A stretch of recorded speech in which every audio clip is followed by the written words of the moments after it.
a lactic acid chemical peel. This is our first peel, and we're going to start with a gentle cleanse of the skin and go right into the peel, and then we'll follow up with some aftercare instructions and some good moisturizers to cool her down.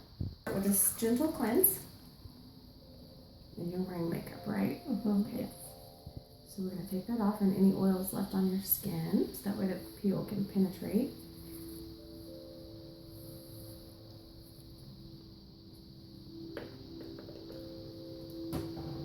And Alicia has some hyperpigmentation of the skin, a little bit of photo damage, sun damage, a little bit of dry skin. Lactic acid is going to help with all of that. Lactic acid is a derivative of, well, essentially sour milk. It's very nourishing to the skin. Holds a lot of water. This lactic acid molecules hold a lot of water per molecule. So when they cross that skin cell barrier, skin cell, they drag that water across with them and they shove that skin cell full of water. So when you see your skin getting all glowy in about a week's time, that's from that extra hydration. Now what you're gonna feel, Alicia, when we're doing this, is a little bit of a sting, kind of like windburn. And what you're feeling is the skin cell that's dehydrated. It's nice and shriveled up and empty. And that lactic acid drags water into it and shoves it full of water. So it's uncomfortable. It's a stretch for your skin cell. And that's why you feel that tingle, that sting, that warm feeling. Okay. So this is a lactic acid pre-treatment. It preps the skin, prepares it for that lactic acid to cross the skin molecule, or pardon me, skin cell. It's gonna have a little tingle to it, a little sting, not a whole lot. It's important to note that lactic acid does not create dead skin. So when you see peeling in about a week's time or less, and you may or may not with a lactic peel, it's not always guaranteed that you'll peel. But it's important to note that lactic acid breaks the bond between the old skin cell and the new. So it doesn't create dead skin, but it allows the dead skin to exfoliate naturally a little quicker than it normally would, which is why you see that nice, baby, soft, bright complexion in about a week's worth of time.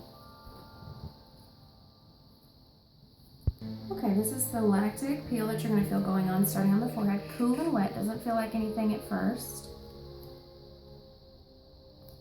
I prefer to put mine on this way. It's a little more uniform in penetration. Takes just a little bit for that molecule to penetrate the skin, and then it's going to have that windburn feel to it. It's tolerable. I mean, it's going to feel warm, but it's tolerable. The main thing you want to worry about after having a peel is pigmentation. You want to protect your skin. Obviously, we're stimulating the skin by what we're doing right now. So you don't want to stimulate your skin again for a set time period, depending on what kind of peel it was, if this was your first peel, how deep of a peel it was, etc. Stimulating the skin includes exposing it to the elements, hot or cold, scrubs, retinols. Those are all no-nos, and of course sun exposure.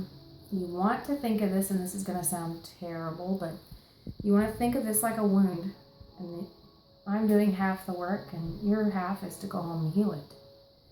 Now that's not to say we're creating a big gaping wound, but your skin has a little bit of a regeneration process it's going to go through, and you can help that and maximize results by feeding it good nutrients, drinking a lot of water, using a really good moisturizer, and just taking extra good care of your skin during that regeneration process. This lactic peel is a 30%. I have others, but since this is your first peel, we want to start you off with a little bit of a milder peel. There are all variations of peels, all different concentrations and cocktails. I found a lot of peels. Really, the important thing is that you find a quality product. It's not necessarily about strength of concentration or how long you leave it, although those things are important. It's more about the quality of the product that you're putting on your skin. As I'm taking it off, it's going to feel a little bit tender. On a scale of 1 to 10, what would you say the discomfort level it was on that peel? Maybe a 4. Awesome. That's about what I think too. And every time's different. The more dry skin you have, the more you're typically going to feel that peel go to work. Every peel feels different. Some of them itch. Some of them sting. Some you can't feel at all. Some just have a tingle.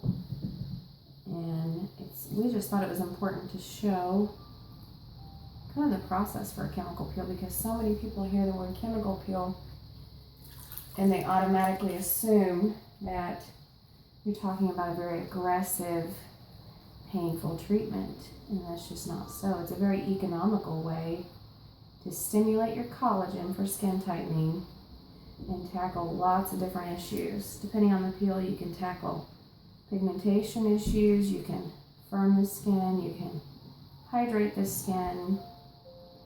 A lot of different applications you can do with a chemical peel. So we're going to start cooling it back down with some products.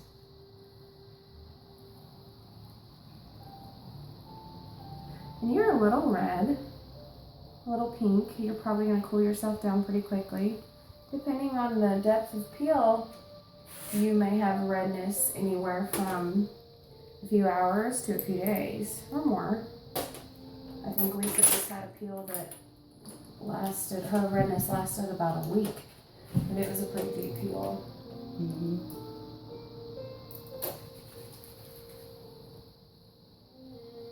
So it's starting to calm down the skin? Mm-hmm. Yeah. Good.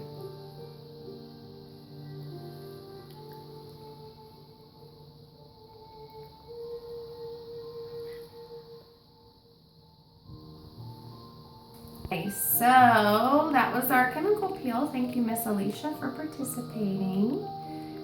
Want to let you know that it's buy one, get one free here at Simply Beautiful for any chemical peel.